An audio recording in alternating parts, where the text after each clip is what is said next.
All right, the government is still supplying the easy money, but the banks are learning their lesson from the past when it comes to mortgage lending. Our next guest says that the combination is creating the signs of a revival in the mortgage market. Jeff Taylor is the managing director at Digital Risk.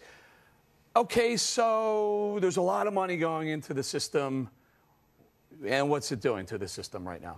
Well, right now, obviously, rates are at an all-time low. So you've got people starting to dip their toe back into origination. Some new significant players who are saying, okay, with the proper technology, quality underwriting, and strong management teams, we're going to get back into the origination process. One that comes to mind is Lone Star just bought a company called Caliber Direct.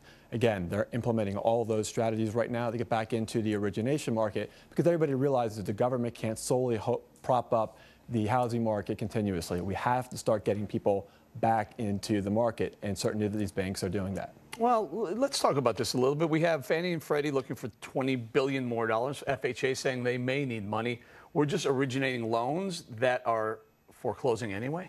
Well, let's take a look at that. The FHA is probably a really good example. I mean, the numbers came out today. 1 in 5 loans are seriously delinquent for 2007. And the reason for that is because FHA's business model doesn't look for the truthfulness of the information of the loans that they're actually insuring at any time pre-insurance or immediately after. So that's, in essence, they're taking the word that the loans are originated correctly. What I'm talking about are banks coming back in and are putting risk mitigation. Let me just stop you there for a minute. FHA is making loans without doing any sort of checking on the validity of the loan recipient?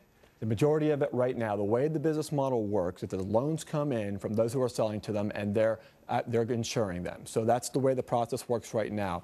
18 months ago, we met with them and we said, look, one of the things you absolutely have to do, your role has morphed and shifted from a super insurer to where you're actually going to be looking at a tremendous amount of volume in loans. So if you don't start looking at some of the truthfulness of the information coming in, potential for defaults are going to happen. Jeff, this sounds like the subprime debacle all over again.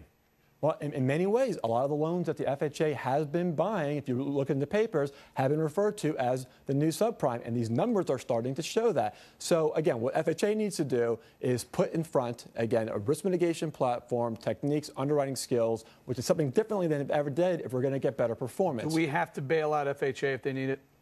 Absolutely. Absolutely. Great absolutely. News. Oh, good. More bailouts. All right, Jeff Taylor, we've got to leave it there. I'm sorry, my friend Digital Risk. Thank you for joining us. Thank you. All right, Apple's iPhone taking the title.